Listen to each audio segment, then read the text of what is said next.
This is me, Jim Davidson, and my qualifications for this, I have a bachelor's degree in history from Columbia University, and I also have an MBA in entrepreneurship and marketing from Rice University. As part of my education, I've done this also professionally since 1986. I've written business plans in aerospace, medicine, business management, consulting, energy, port development, road development, I could go on, real estate development.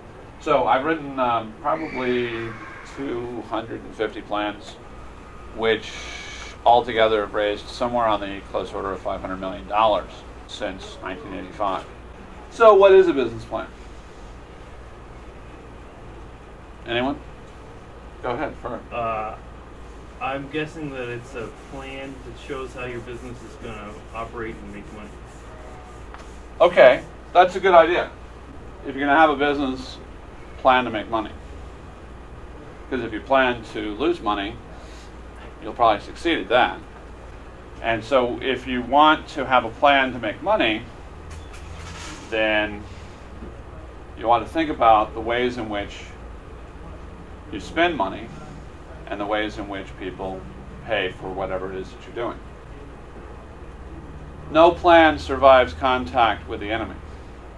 This is, I think, one of the oldest Clausewitz or Sun Tzu. It goes back a long time. One of the oldest ideas in military planning is that no plan of action, no battle plan survives contact with the enemy. And why is that? Well, because the enemy changes things on the go. It's a dynamic situation. So as you get into the business, things change, conditions change, suddenly your business plan doesn't make any sense, but you find yourself still in business, so you continue to do the things that make money. And why is that? You do more of the things that work and fewer of the things that don't work. Well, that's because you want to survive. If it's going to change, why bother? Why have a business plan at all if it's going to change? If conditions are going to change to validate the business plan, then why bother with a business plan? And the answer to that is you should change your business plan to match the conditions that you find. Because it's still valid to plan. It's still a useful exercise to think about what you're going to do. You do this every day, right? You get up in the morning, you know that you're going to do a certain number of things at home, and then you're going to go to work and you're going to do a certain number of things, right? You have an action item list. And whether work is at home or out in the yard or on the farm or at an office, you have a list of things to do. You have the things that you want to get done.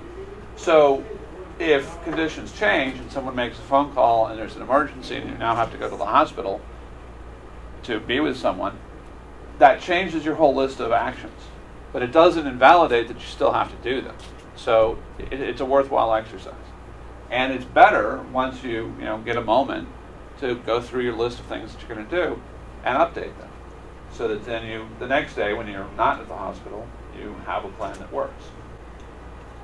I think most importantly, you should plan because you can do it without spending any money.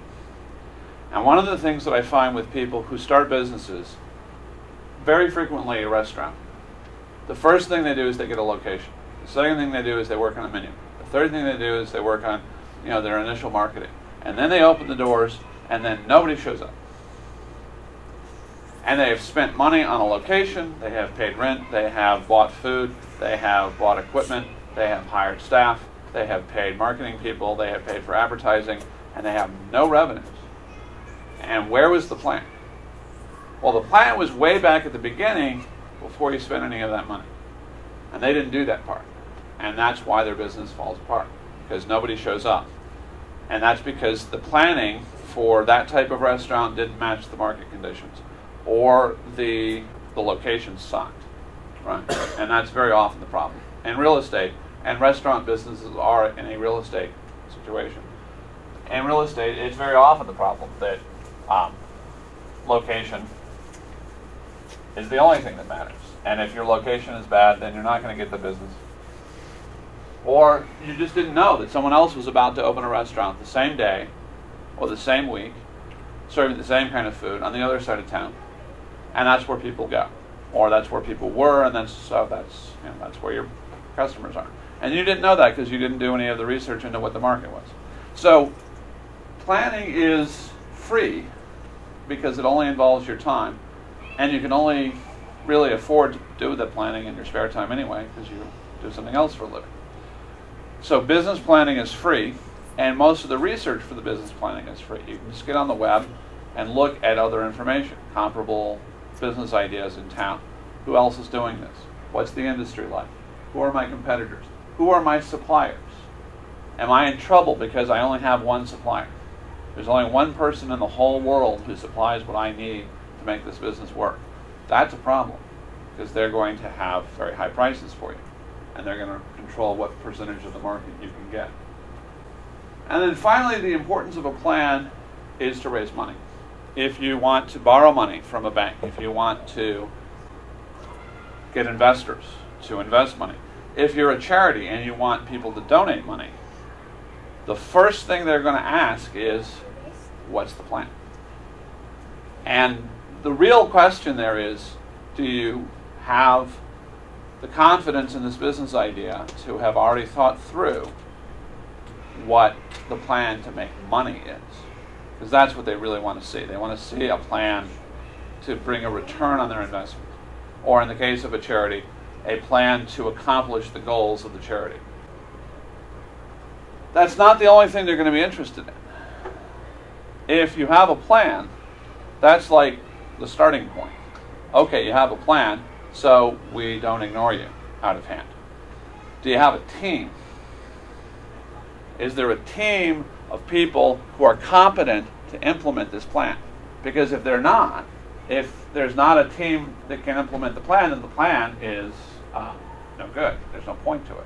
So you have to have a group of people who are willing to do the work. And part of the evaluation for investments, including donations, is, do the people involved in this project seem competent to actually carry out the plan? And that's a very important question. And the next part of that, of course, is, if you have a plan and a team, am I going to give you my money? Do I trust you? Do I know you? And that turns out to be the only important question in raising money, is, does this person trust me? Because if there's no relationship, if you've never heard of this person before, then whatever they say is probably going to sound like flim flam. You've heard a lot of marketing offers, you've seen a lot of television commercials, get rich quick schemes, all sorts of other things. So most of the time when you hear about a business, you're not going to invest.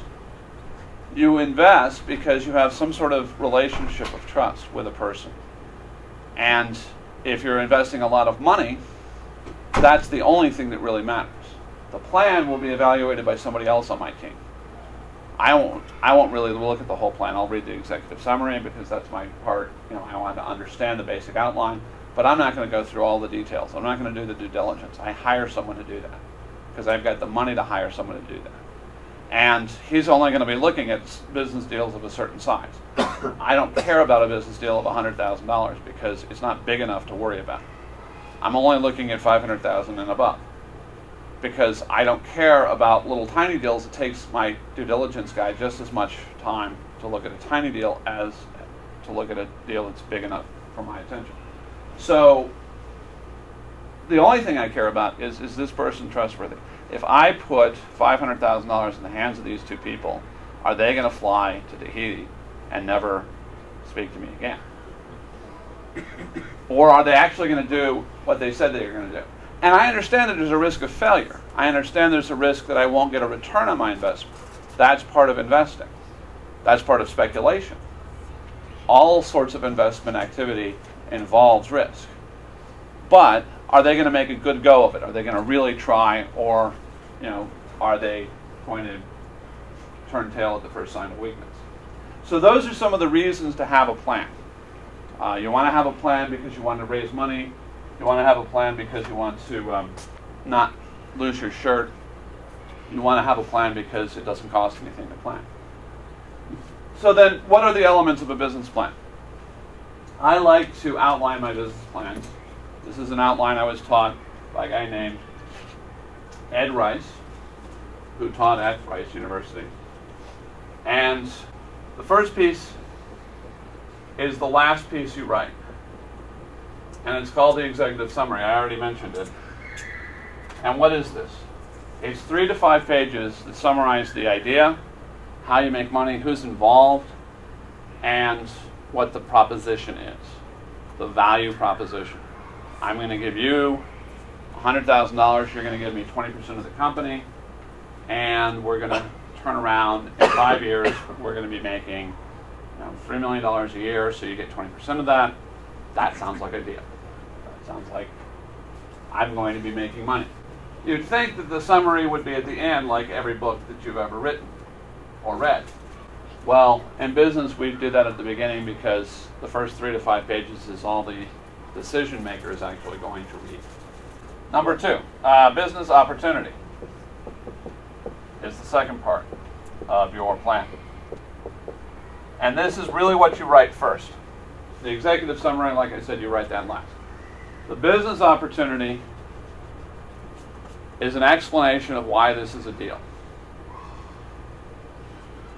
Our company wants to put hotels in Earth orbit, destination resorts in orbit. Why is that a business opportunity? Well, somewhere around 400 million people want to fly in space. They want to take a trip. They want to go someplace. They want to see the Earth from space. They want the excitement and the allure of space activities. If they can get a family vacation priced activity, then they will go and do that. And so we're going to put hotels in orbit, and Virgin Galactic is going to deliver our customers. That's a business opportunity.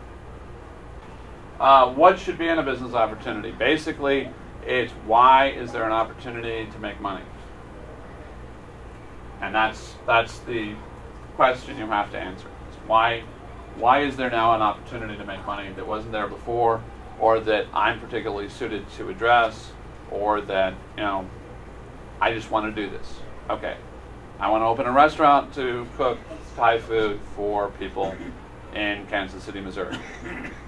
That's the business opportunity. You have to say what it is that you're doing. The third part of your plan is called the industry analysis. If you have a restaurant, what is your industry? Food service. Food service. Right. Eating, right? What's your theoretical competition? Anybody who sells food. Could be a restaurant, could be a grocery store, could be a farmer, could be you growing food in your own backyard. So the gardening center is a competitor after a fashion, because you can buy seeds from them at next to nothing and grow a lot of food. So the industry analysis looks at suppliers, people who sell you stuff, customers, people who buy from you, competitors, and substitutes. So these are the people who supply you, and you might want to know how many of them there are of particularly important, like Cisco supplies food service to restaurants. Who else does that? 2 or 3 other companies. So we have some choices. There's no real monopoly that we have to worry about. Customers. We're in the food court of a mall. Okay, who are our customers? The people that shop at the mall. But we could also have a delivery, or we could also have a drive-through. The mall might let us be parked on the outside, so we have a drive-through. So we have to know who the customers are. We might want to do some demographic understanding. We want to understand what age groups represent our customers. Are they 18 to 24? Are they, 50 to 65? How old are they? How much money do they make? Where do they live?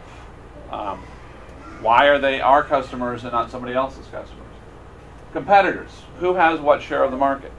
In food service, it's hugely fragmented. There's thousands and thousands of choices in food service. So, in terms of competition, you have to decide whether it's a global market or whether we're only looking at the local market. And substitutes, what kinds of things substitute for what I'm selling? If people can fly instead of drive, then they're not going to buy as many cars. On the other hand, if flying becomes a pain in the ass, a lot more people are going to drive further. So that's a basic industry analysis. The next piece, number 4. is a market analysis.